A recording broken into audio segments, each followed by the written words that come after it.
In 2008, America's debts and unfunded promises for things like Social Security and Medicare rose to $63.8 trillion.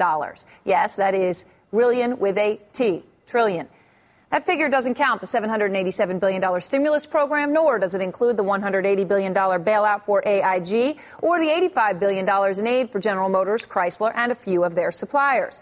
Add that in, which is really chump change when you're looking at trillions, and take our current population of 306 million, you get a debt obligation of $211,934 for every man, woman, and child in the United States.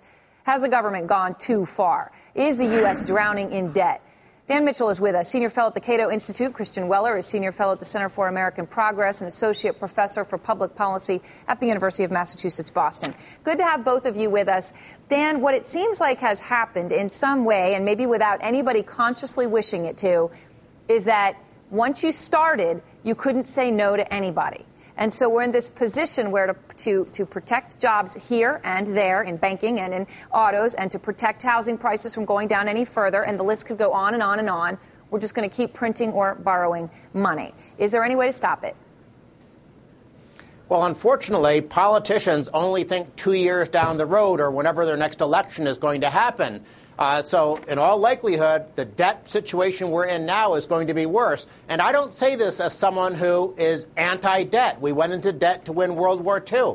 That was a good thing to do. Families go into debt to buy houses. Normally, that's a good thing to do. There's nothing wrong with debt if you're using the money for something valuable. But when Bush and Obama put us in debt to finance bailouts and big government programs and unfunded entitlements, that's the problem. What we're getting for the money is a bigger, more wasteful government. We're becoming like France or Argentina. That's the mistake.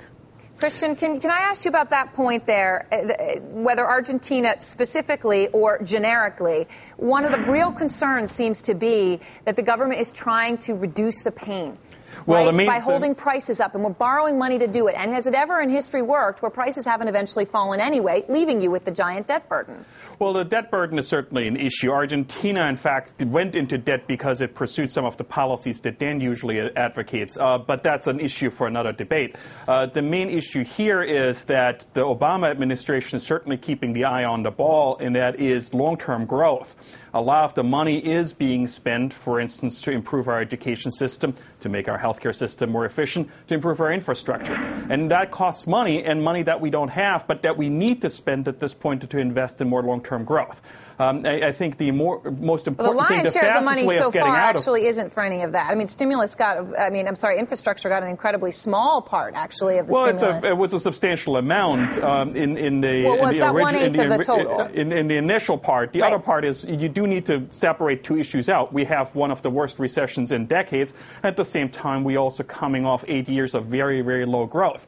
And we have a problem on the investment productivity side. So you have a short-term problem, that is the recession and financial crisis, and you have a long-term problem, that is the lack of investment and capital formation. And we have had failed policies that got us into the situation. So you're trying to rectify a number of things here in the middle of a major crisis, and that ultimately drives the economy, at least for the short run, a little deeper into debt. But I think that's an unavoidable necessity and certainly an undesirable necessity, but nevertheless a necessity in order to get the economy back on track. And ultimately that means faster growth that will allow us to reduce the debt burden relative to GDP. And Dan, that is something that the president has said he's going to do, right? He's going to slash our debt relative to GDP over the next 5 and 10 years. I'm sure that's his goal, but when has a forecast over 5 or 10 years for our government, ever been accurate? Well, but politicians are like a bunch of alcoholics who promise that they're going to get on the wagon 2 months from now. But for right now, they still have to go out binge drinking. What really gets me about listening to Christian, and I love Christian, he's a great guy, but the Bush and Obama policies are exactly identical. Big government, more intervention, all these programs that Obama is wasting money on, education, infrastructure, these are exactly the same programs that Bush increased dramatically. The lesson that we have to learn, what all the evidence shows us, is that government, especially the federal government, doesn't work very well. And if we want faster growth, we need to be more like Hong Kong, not more like France. And Christian wants us to be France. Let me jump in, because Dan really, I think the unfair point is the comparison between Bush and Obama. I think if you look at one of the biggest issues here is healthcare reform. And Bush certainly was spending like a drunken sailor on healthcare side, especially on a Medicare prescription drug benefit. Which was the biggest entitlement in this country since Lyndon Johnson. I think that's one area where Dan and I agree that was wasteful spending in many ways. But that's exactly the area where Obama is focusing on reducing healthcare spending in terms of finding the savings, making the healthcare system more efficient. His spending is going up too, though. If you look at the latest projections, that is about 1/4 of the projected deficits comes from healthcare savings, right. And certainly that's ultimately the big part. Although in the near term he wants to increase to taxes on the people at the top to pay for an increased healthcare spend. That's a fact. Look, when we talk about bringing the debt down, bringing the whole return to fiscal responsibility, you can only do so much on the spending side. When we talk about spending, we're talking about healthcare, we're talking about defense budgets. At the other side, you do need to generate more revenues in order to bring the whole fiscal house in order over the long term. It's a fair point, but in any household, sometimes when you spend more than you earn, you just have to cut. And the bank cuts you off at some point, which I guess is when we're saying, where is that point? Exactly maybe we're not there yet. If you look at the numbers from the OMB, from the White House, where they are talking about reducing is the savings on the healthcare side. It's also the savings on the defense side.